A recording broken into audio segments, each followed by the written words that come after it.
Halo Sobat Nobar, selamat datang di Nobar. Bagaimana kabarnya? Bebuhan pian angkat 7 bahantam, yang artinya mana nih yang hobi baku hantam adrenalin gak ketampung. Sini ayo gelut. Kembali lagi bersama saya Tobi, yang kali ini akan membawakan film brutal sekaligus beradrenalin berjudul Boyka Undisputed yang dirilis pada tahun 2016. Dibintangi langsung oleh Yuri Boyka berperan sebagai Scott Adkins, menceritakan tentang penebusan dosa seorang petarung paling lengkap yang ternyata malah dimanfaatkan oleh kepala mafia penguasa kota. Apakah dia bisa menebus dosanya ataukah ia hanya akan terjebak oleh si mafia? Ya intinya siapa sih yang nggak tahu film legend ini? So, tanpa berlama-lama lagi, siapkan mata, telinga, dan anu-anuan kalian semua. Mari kita nobar dan inilah Boyka Undisputed.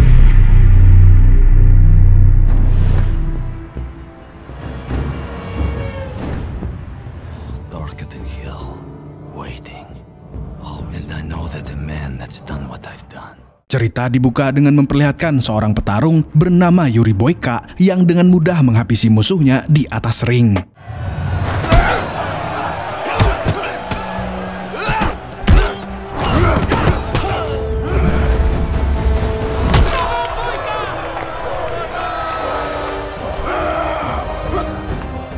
Boyka terkenal dengan gaya bertarungnya yang tergolong lengkap. Ia bisa bertarung memakai jurus apapun di belahan dunia ini. Dan adegan berikutnya memperkenalkan seorang petarung Rusia yang memiliki tinggi badan 2 kali manusia biasa.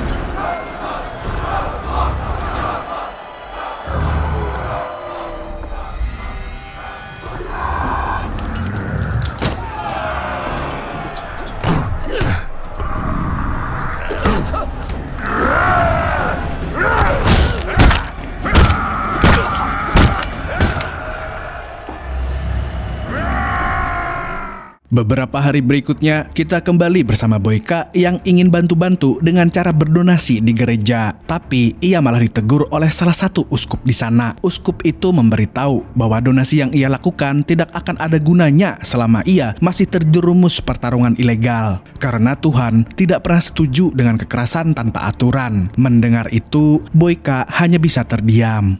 Do you think God approves of what you do? I think God gave me this gift. Saat Boyka berlatih di unit latihan Kiev, pelatihnya datang untuk memberikan kabar bagus. Nama Boyka terdaftar di dalam peserta turnamen resmi Eropa di Budapest. Tapi ia lebih dulu harus melakukan pertarungan kualifikasi di Kiev.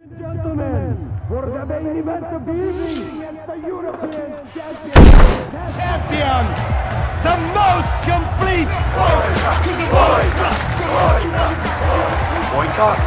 Boyka for sure. All right, gentlemen. Singkat cerita, Boyka sudah bersiap-siap untuk melawan Victor. Victor dikenal sebagai petarung yang gigih. Ia mempunyai tekad yang membuatnya tidak mudah kalah. Pertarungan mereka pun berlangsung.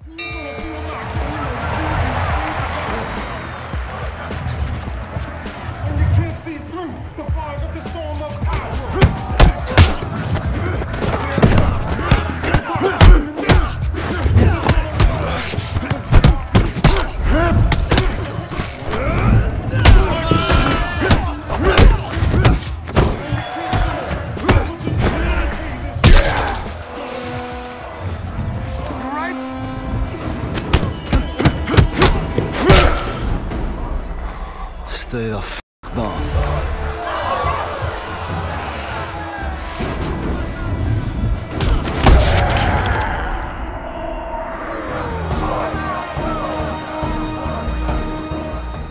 Victor berhasil dihajar hingga tumbang tak sadarkan diri oleh Boyka. Dengan begitu, Boyka resmi dinyatakan lolos untuk kualifikasi pertarungan di Budapest. Saat ia ingin pulang, Boyka melihat keadaan Victor yang sangat kritis. Ia tidak menduga bahwa hasil dari pukulannya akan berdampak sangat fatal bagi Victor.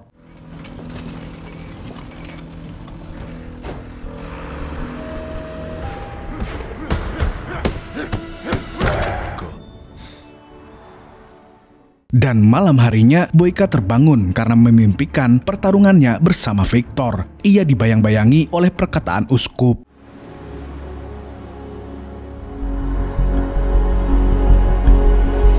Keesokan harinya, ia pergi ke kantornya untuk menanyakan keadaan Victor dan ternyata pelatihnya memberitahu bahwa Victor telah mati dikarenakan gegar otak. Boyka yang merasa sangat bersalah kemudian meminta sebuah paspor palsu dan informasi mengenai keluarga Victor yang berada di Rusia. Ia mempunyai satu istri yang sekarang sudah resmi menjadi janda. Istri Victor itu bernama Alma. Boyka pun memutuskan untuk pergi meminta maaf secara langsung pada Alma.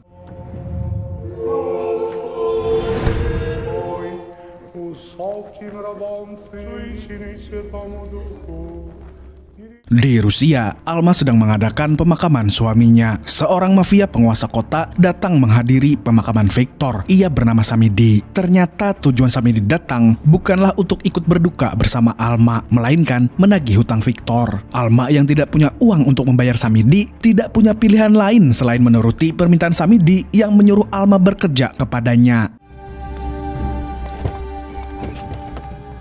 Kembali ke Boyka yang sudah berada di Rusia. Dengan beberapa uang yang telah ia siapkan, ia mampu menyewa sebuah apartemen di Rusia.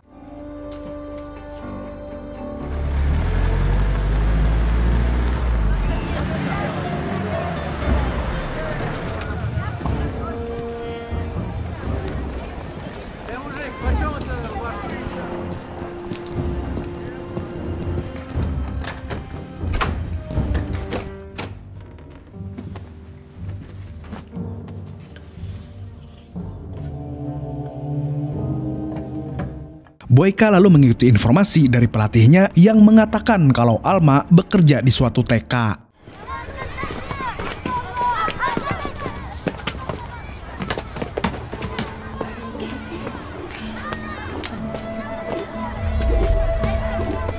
Sesampainya Boyka di sana, ia melihat Alma dari jauh. Alma menyadari kedatangan Boyka, tapi ia tidak begitu memperdulikannya. Sehabis bekerja di TK, Alma dijemput oleh Zurab untuk pergi ke tempatnya. Untungnya, seorang pengawal Alma masih berada di TK sehingga Boyka sempat menanyakan tentang kemana Alma dibawa pergi. Boyka datang sendirian ke tempat Zurab. Di sana, ia melihat Alma yang dijadikan sebagai hostess sekaligus waiter di arena milik Zurab.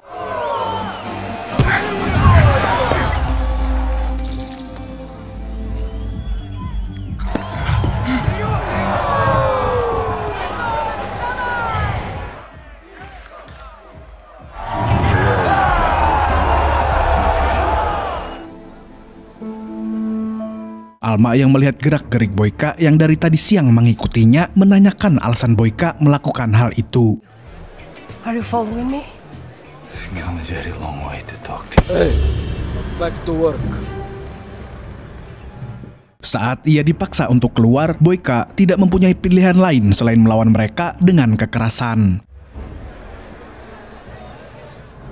So what time does she finish work?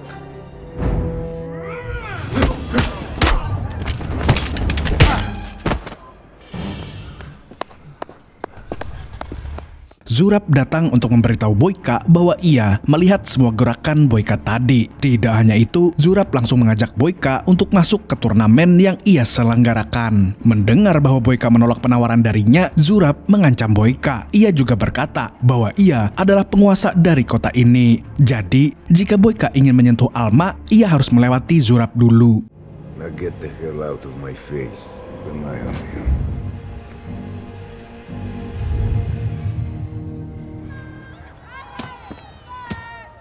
Keesokan harinya, Boyka datang menemui Alma di TK miliknya. Saat itu Alma meminta maaf atas kejadian yang terjadi kepada Boyka kemarin.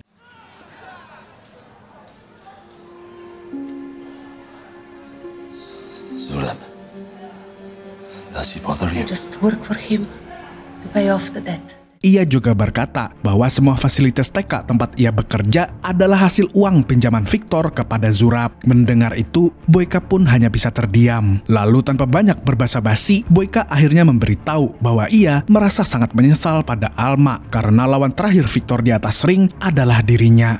Ia juga memberikan semua uang yang diberikan oleh pelatihnya pada Alma. Tapi sayangnya, Alma yang merasa sakit hati mengusir Boyka untuk pergi. Get out.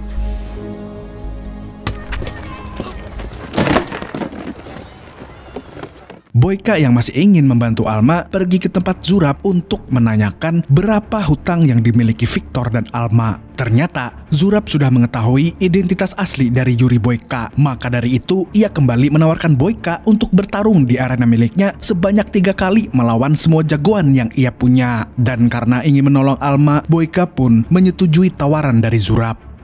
Sesaat setelah ia keluar dari tempat Zurab, Boyka mendapat telepon dari pelatihnya yang berada di Kiev.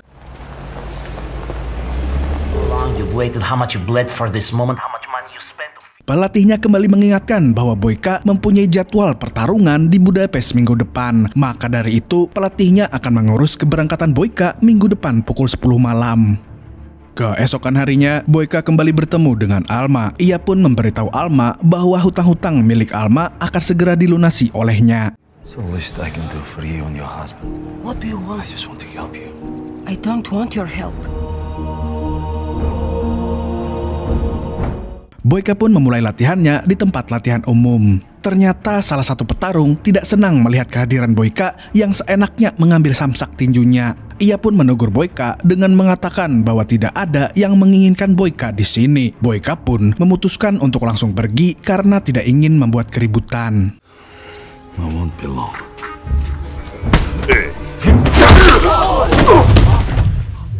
Hari pertarungan pertama pun tiba, dan benar saja belum ada yang bisa menanding Yuri Boyka, si petarung paling lengkap.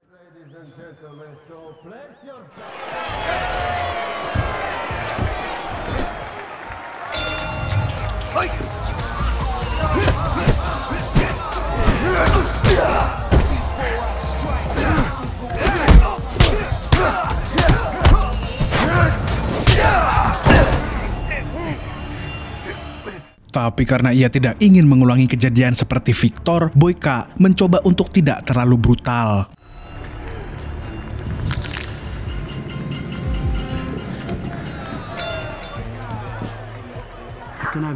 Sehabis pertarungan itu, salah seorang petarung yang songong bernama Igor mencoba memprovokasi Boyka dengan mengatakan bahwa Boyka menginjakan kaki di arena miliknya. Alma mengantarkan minuman pada Boyka. Saat itu, Boyka bertanya apakah Alma mempunyai tempat latihan yang bisa ia pakai atau tidak. Alma lalu memberitahu tempat latihan Victor dulu.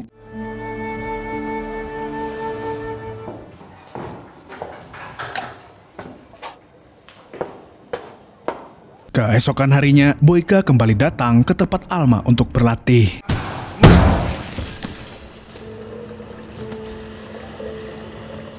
Alma yang mendengar suara latihan milik Boyka merasa sangat merindukan Victor. I missed it. Ladies and gentlemen, for twice the Pertandingan selanjutnya dimulai. Kali ini, Boyka tidak hanya melawan satu, melainkan melawan 2 orang sekaligus.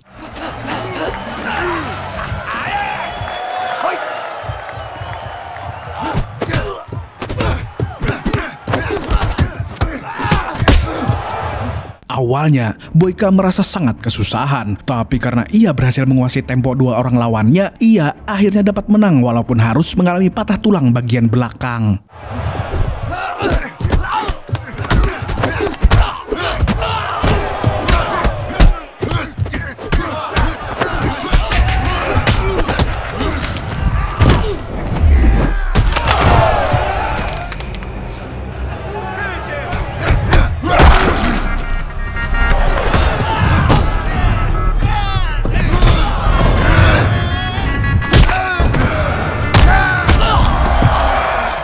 Di kantor Zurab, ia merasa bahwa Boyka pasti bisa mengalahkan semua petarung jagoannya. Maka dari itu, ia kemudian memanggil seorang inspektur polisi untuk disuap. Ternyata, dari awal pertandingan milik Zurab adalah kegiatan ilegal. Hanya saja, ia kerap membayar pihak kepolisian agar tutup mulut. Tidak hanya itu, Zurab juga meminta si inspektur untuk melepaskan Kosmar, seorang petarung yang dipenjara karena terlalu brutal. Inspektur yang sudah diberikan banyak uang pun tidak bisa membantah permintaan Zurab.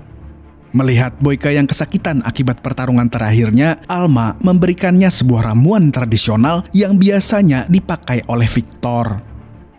Scene kemudian berpindah pada Zurab yang menanyakan anak buahnya perkara lokasi Boyka latihan. Ia mendengar bahwa Boyka berlatih di tempat Alma. Zurab pun mendatangi Alma untuk mengancamnya agar Boyka tidak diperbolehkan lagi berlatih di tempatnya. Tidak hanya itu, ia juga mencoba untuk menetnot Alma yang sedang bekerja. Saat Boyka baru saja pulang dari jogging, ia mendapati Alma sudah berada di apartemennya.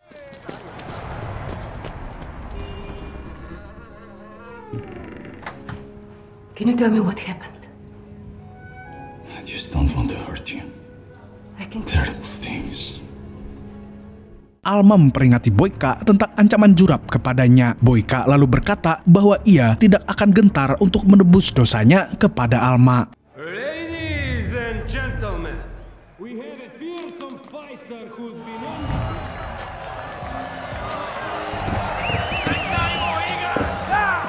Hari pertarungan terakhir Boyka pun tiba. Kali ini sebelum bertarung, ia berdoa ke Yang Maha Kuasa untuk diberikan kekuatan. Boyka juga harus menyelesaikan semua pertarungannya sebelum kendaraan yang menjemputnya tiba pukul 10. Jika tidak, mimpinya untuk bertarung di arena Budapest akan sia-sia. Lawan Boyka adalah Igor si petarung songong. Igor memanfaatkan cedera kelemahan Boyka dalam pertarungan terakhir untuk ia serang berkali-kali.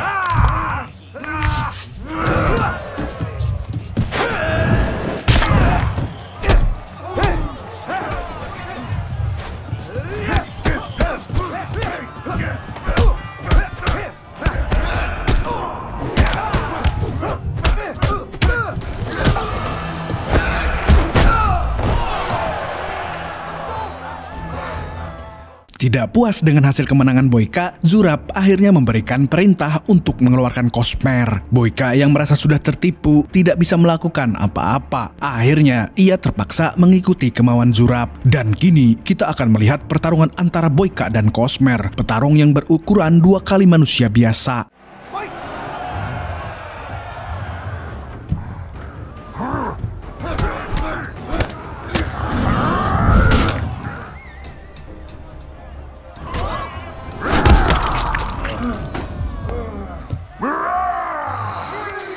Dalam pertarungan kali ini, sangat susah bagi Boyka untuk mengalahkan Cosmer dengan cedera yang ia alami setelah mengalahkan Igor. Tapi Boyka tetaplah pemeran utama dari film ini. Ia dapat dengan mudah melihat titik lemah Cosmer karena semua gerakan yang ia keluarkan tergolong sangat lambat. Jadi, dengan cepat Boyka mencuri kesempatan untuk menendang kepalanya.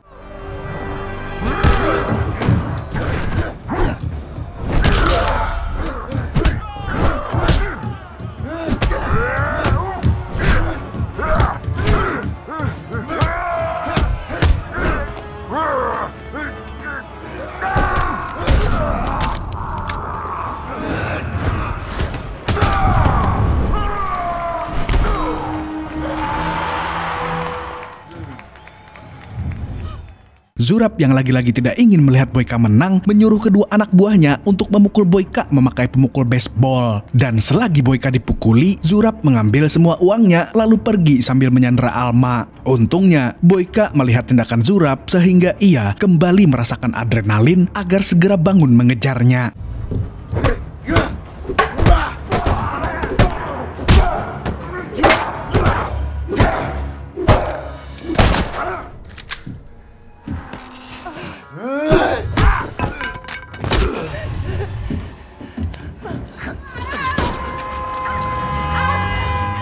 Setelah beberapa kali diancam Zurab dengan meletakkan pistol di kepala Alma, Boyka mendapatkan kesempatan untuk menyergap Zurab karena Alma menggigitnya.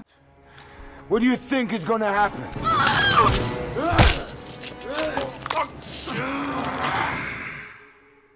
Boyka yang terluka dikarenakan beberapa tembakan Zurab terjatuh tak berdaya di pangkuan Alma. Di saat itu, Boyka merasa sudah selesai membayar lunas semua hutang-hutangnya. Karena pada akhirnya Alma menerima kata maaf darinya. Polisi pun datang untuk menangkap Boyka.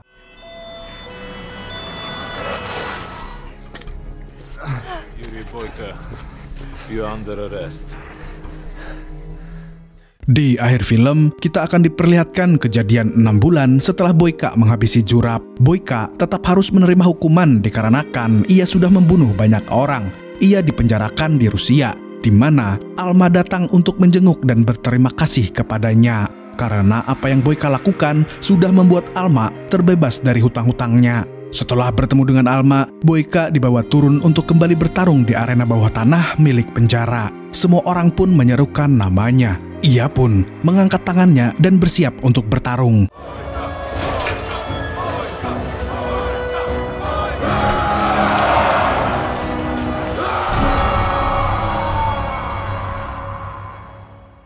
Film ini mengajarkan pada kita bahwa sebagai seorang lelaki, kita harus bertanggung jawab pada semua dosa yang telah kita perbuat. Karena kita tidak akan pernah tahu jika di luar sana ada yang terbebani dikarenakan tanggung jawab yang kita tinggalkan. Segitu dulu untuk kali ini. Saya Tobi mewakili orang-orang yang ikut-ikutan menyerang akun FIFA di Instagram, mengucapkan sampai jumpa di video selanjutnya dan kamsia. Assalamualaikum warahmatullahi wabarakatuh.